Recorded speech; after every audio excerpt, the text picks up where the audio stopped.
Perempuan meskipun miskin jangan pernah menjual tubuh. Laki-laki meskipun miskin jangan pernah melakukan kejahatan. Jika masih bisa bertahan di kota besar, jangan buru-buru pulang kampung. Jangan membeli satu rumah 120 meter persegi, lebih baik beli dua rumah 60 meter persegi. Saat isi bensin, cukup isi 200 ribu rupiah, nanti kamu akan mengerti. Potong rambut, jangan masuk salon besar. Salon besar kebanyakan hanya tempat magang, salon kecil justru tempat para tukang potong rambut yang benar-benar ahli. Keluarga dan teman mengadakan pesta, jika tidak ada yang memberitahu kamu, pura-puralah tidak tahu, dan jangan cari-cari kabar. Lingkaran orang kaya penuh dengan ide, lingkaran orang miskin penuh cerita lucu, lingkaran perempuan penuh gosip, lingkaran laki-laki penuh cerita dan pengalaman. Saya ceritakan satu kisah, setelah mendengar kamu akan mengerti. Ada seorang buruh yang merantau jauh dari rumah. Ia membeli lotre dan memenangkan 10 miliar rupiah. Dia menelepon istrinya, berkata bahwa dia harus masuk rumah sakit dan butuh uang segera. Istrinya panik dan pergi meminjam ke kerabat dan teman. Semua kerabat dan teman mendengar kabar itu langsung bersikap dingin, menolak, bahkan mengusirnya. Saat sang istri sedang sedih dan putus asa, suaminya tiba-tiba pulang dengan sehat.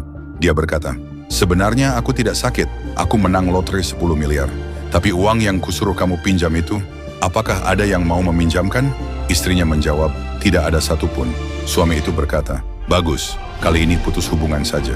Kita lihat nanti, siapa di antara mereka yang masih punya muka datang meminta pinjaman lagi." Di tempat yang tidak ada lampu jalan, malam hari di mana-mana ada binatang buas. Ingatlah, sebelum merencanakan sesuatu, pelajarilah dulu manusianya. Jika kamu tidak memahami sifat manusia, kamu tidak akan pernah berada di posisi tak terkalahkan.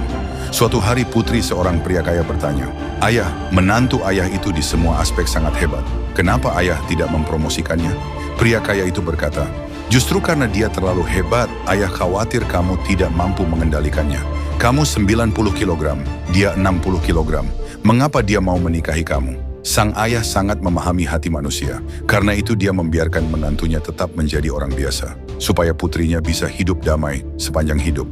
Putrinya masih tidak mengerti. Ayahnya menjelaskan, 30 tahun lalu, di desa, ayah mabuk dan sombong, mengatakan bahwa tahun itu ayah beternak ikan dan untung ratusan juta. Keesokan paginya, sebelum matahari terbit, kolam ikan kita sudah diberi racun oleh seseorang. Ikan mati hampir semua, ayah rugi besar. 5 tahun kemudian, ayah bangkit lagi, menikahi ibumu, punya kamu, dan membeli sebuah villa di Jakarta seharga lebih dari 50 miliar rupiah, dibayar tunai.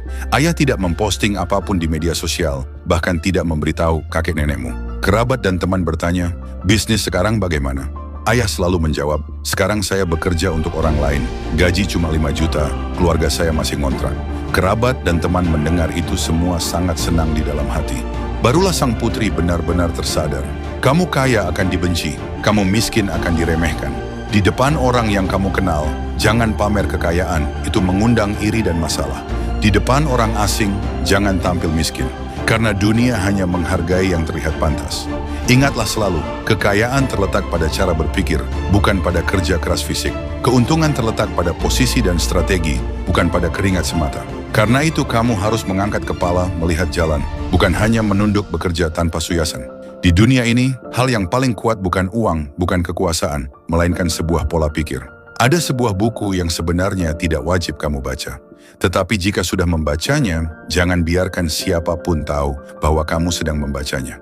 Itulah buku Dari Taktik Menuju Kemenangan. Di dalamnya ada lebih dari 100 situasi nyata dalam kehidupan yang membantu kamu melatih pola pikir, melatih cara merespons ketika menghadapi masalah sulit.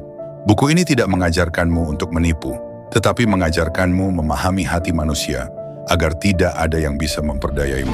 Ada 50 strategi yang mencakup dunia kerja, sosial, keluarga, hingga bisnis. Mengajarkanmu menjadi tajam namun tetap menjaga martabat.